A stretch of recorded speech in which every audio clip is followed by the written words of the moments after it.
It is finally here. I think I have waited over 4 years for this statue to arrive since I ordered it.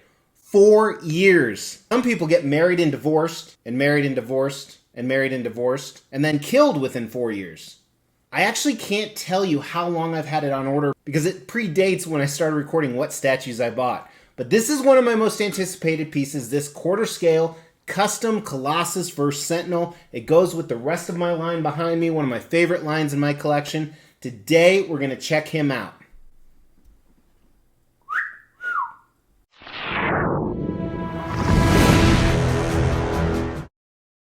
As the Extreme channel is pushing towards 50,000 subscribers, these are just a few of the statues we are giving away on the journey there. If you want to know how to win one, stay tuned for later in the video. Hey, thanks for tuning into the Extreme channel. My name is Mr. X. We're all about Extreme Collectibles, and I certainly have one in front of me. So I want to apologize to start with. The lighting and chrome just sucks. So when we do some close-up video, because we're reviewing everything about this statue today, but when we do close-up video on paint and sculpt, I'll do it with the lights off, the spotlights off, and the spotlights on.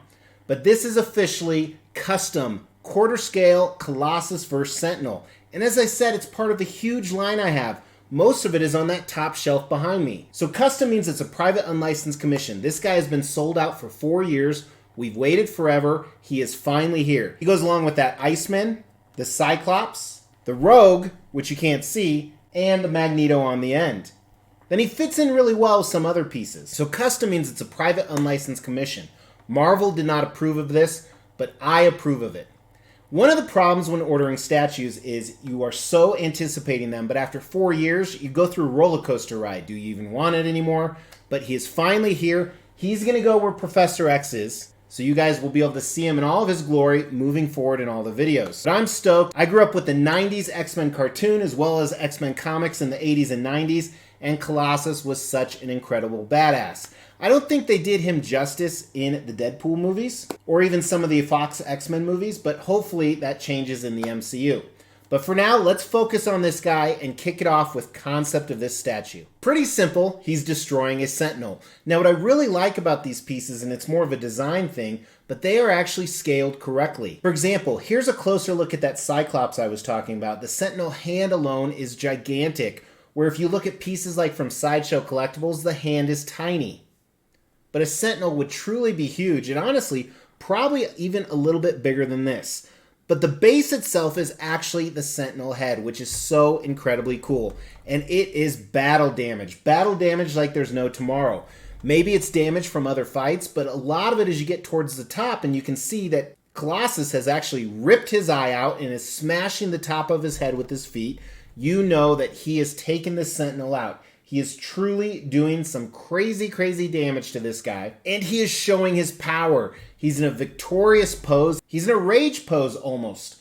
And it looks absolutely fantastic. And what I like what they did with this line, you know, Rogue was tearing the Sentinel head apart. I have a Banshee that is actually ripping through the middle of a Sentinel head that's from a different creator. However, it kind of goes along with this line. But he is standing on top, so they definitely vary it up all the time. He's ripped the eyes out. He has them in his hands. He's screaming. So incredibly cool. So incredibly badass. Shows Colossus in his power against an awesome Sentinel enemy. I think the concept is a 5 out of 5. I'm a huge fan. It definitely did not disappoint. Design. Few minor issues, but nothing I'm going to lose sleep over. Only a few different pieces to assemble, which actually surprised me quite a bit. Check out the unboxing and assembly. Decent sized boxes. They were actually lighter than I thought they would be. Little bit of an art box, but it had your traditional black foam and straps as usual. So here was one layer, and as you can see, it's kind of 2 layers. Here's everything unwrapped, a lot of the different pieces, and then the body of Colossus was on the bottom. Then the other box had just the base in it, as you can see. Previously on X-Men.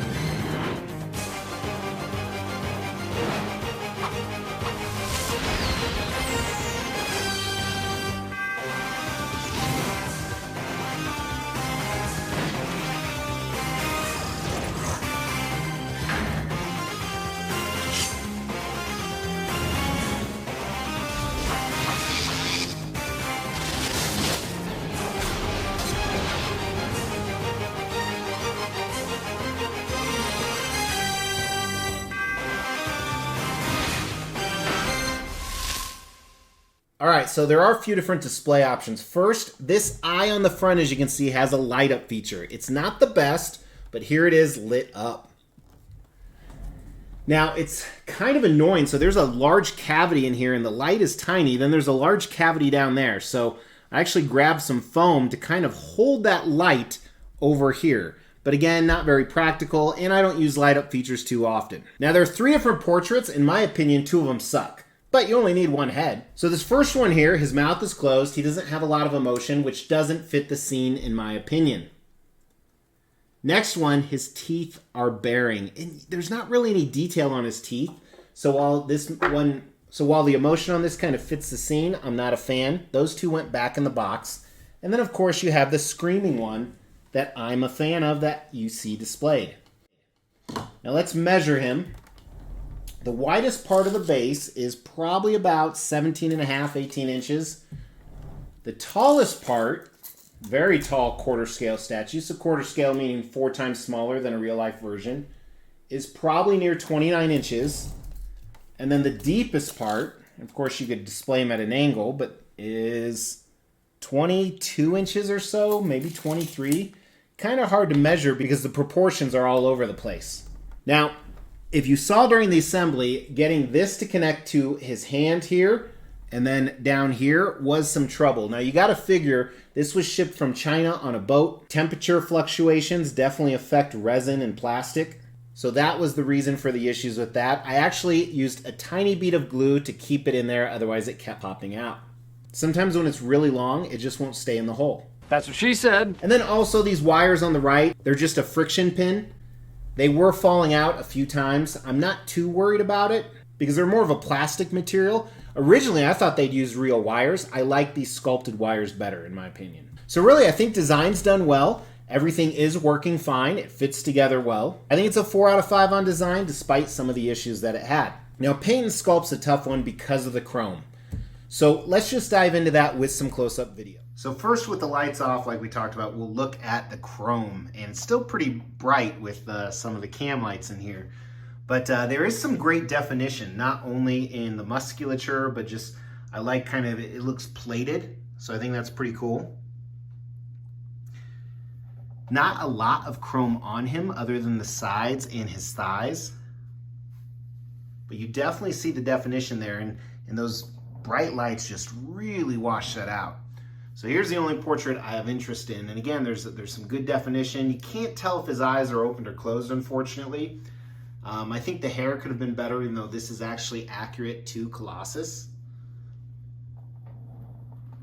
See his teeth and his tongue in there. And then at least you can see the expression, which I think is good. But now let's flip the lights on to look at the rest. Really quick, you can see his fingernails and definition in the fingers, so I think that's good. But great biceps, great anatomy for Colossus, I think. So let's flip the lights on here. And this gives you another view here.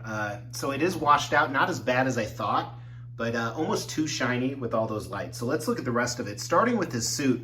Now what's interesting is his kind of the gauntlets or wrist bands over here are more of a metallic shine. You can see that with the red. Where the rest of his uniform is actually more of like a matte red. And there's some texture on it and some shadowing with the black and also some folds. So that insinuates these are kind of a harder substance, and these are actually cloth-like material. But I think it looks good. The paint is pretty clean. You can see around the X, that's always a hard part to do there. Some stitching on the side, the sculpt looks great. Same thing about his boots here. I don't like the big straps, but that's more of a preference thing other than a paint and sculpt. And I like how the boots fold, and you can see his calf muscles really popping out because of the angle he's at. So it's very true to human anatomy. And same thing with his outfit. You can see like on his short, outside underwear back here. A lot of black shading on this. And I think it helps vary it up, but probably a little bit more than I would have liked, especially since he's so clean. Obviously, he's battling the Sentinel here, which we'll look at the head in a second, but you would think that that would have transposed some of that dirt onto him. Sentinel head, very familiar. You know, I'm going to give it a lot of the same ratings that like the Rogue has over there, or even the Banshee, which is actually done by a different manufacturer. but looks fantastic. They have the inner workings on the inside, some pistons and rods and coils. Pretty cool how they did that. The color is fantastic. I love how bashed up it is right around Colossus himself. Like I said, in the concept really tells that story. You know, this one doesn't have, to my knowledge, any Wolverine gashes, so Colossus took this one on his own. I like the gold colors. It's not too bright, shiny gold, but this really helps contrast the shininess of his chrome, so I think that's good. Some rivets and nails, or not nails, but screws on the top. So just tons of detail, and then where he smashed it right here shows his power. It's really torn apart in a good flow, so that sculpt is excellent, I think. And again, the scarring on here looks great, so really good use of the paint. Pretty impressed with the Sentinel head. Like I said, I'm not spending a lot of time on it because I feel like I've seen it before in their other pieces, but I am definitely a fan for sure. So I think overall, while the chrome kind of matted out some of the colors we're talking about, you can't really hold that against them because I asked for chrome. That's what I wanted instead of silver. So, and I still am okay with that decision, but chrome does definitely take away some of the detail and you lose out on a little bit of it. Keep in mind, when I'm judging the paint here, the chrome is done fantastic. The rest of it is fantastic. I think the paint's a strong 4 out of 5. One could argue a 5 out of 5. You can definitely tell that it's factory paint. Sculpt, and this is where the chrome kind of covers up some of the awesomeness of the sculpt. I think the sculpt is incredible. It's so hard to judge where that chrome is. I would have loved to see this in person in silver because, as I said, that was kind of an option, I believe. But I think the sculpt is a very solid 4 out of 5. This one I'm probably leaning more towards 5 out of 5, but I can't take it back. Yes, I can. It's my channel. It's a 5 out of 5 on the sculpt for this guy. I've owned 2 other Colossus statues in the past. First is this Phoenix Force one, and this is actually a prototype right here. And then this Fastball Special that I sold a long time ago. Do I like this one better? I don't know, that Phoenix Force one's pretty badass, but it's not your traditional Colossus. But I think you could argue this may be the best Colossus statue. Is it worth the money, though? That's the question. Now, thankfully, because this went up for sale so long ago, it was about $1,500 US. It was actually sold in euros, but $1,500 US was kind of the equivalent. Shipping, I think, was around $400 or $500 boat shipping, so it's $2,000 all in. I don't recall how many they made. If you saw when I flipped it up at the beginning, this is actually an artist proof. Now, a lot of people ask about artist proof. Originally, years and years ago, they would make a statue, and they do an edition size. Most of these are around like 60 or 70. Licensed pieces are in the thousands sometimes. But then they'd create a few production samples that the original artist signed off on. They visually inspected them. Some people value artist proofs more. Some people do not. I do not. Now, what's really cool, though, is the sculptor of this did sign all the artist proofs. This is like the 5th time I've got his signature. I should hawk him on eBay, right, Franco? Does that add value? Well, anything Franco's touched adds value, right? Now I have his DNA. Anyway, so I think they probably made around 60 or 70 of these. That's kind of the typical edition size in this line that they've been doing. $2,000 all in for a quarter scale statue is a lot. You know, until recently, Colossus hadn't been done that often. This actually went up for PO before XM Studios and Sideshow, 2 of the biggest license companies, put out their Colossus about 2 or 3 years ago. But I do think it's the best Colossus. So I'm going to say the value is a 4 out of 5. And the only reason I say it's a 4 out of 5, I believe I could probably make money if I sold this. I have zero intentions. My X-Men line, especially my X-Men Vs Sentinel, is one of the last ones to ever go. Now, does he have the X Factor? Am I satisfied with him? I am satisfied with him. And while I do say he has the X Factor, he's a 5 out of 5 statue, he's really impressive. I would say when I ordered him 4 years ago, I was more excited then than I am today. Now, my excitement level is still a 9 out of 10 today, but it was probably even higher than a 10 out of 10, even though that's not possible. Doesn't it piss you off when people say, I give 110%? You can't, you fucking moron. We will be giving all of these statues away, plus additional ones, at every 5,000 subscriber milestone. To win one of these statues, all you have to do is make sure you've liked this video, you've subscribed to the channel, you've hit that bell notification, and then just drop a comment below. Every 5,000 subscriber milestone, we are going to do a random drawing and pick a random comment and give one of these statues away, plus some additional ones I'm not showing right now. The more videos you comment on, the higher your chances are to win. Hey guys, thanks for tuning in. I really appreciate it. Hit that like button. It's free, easy. If you like stuff like this, make sure you hit that subscribe. Throw a comment below. You might win a statue. I think I covered it all.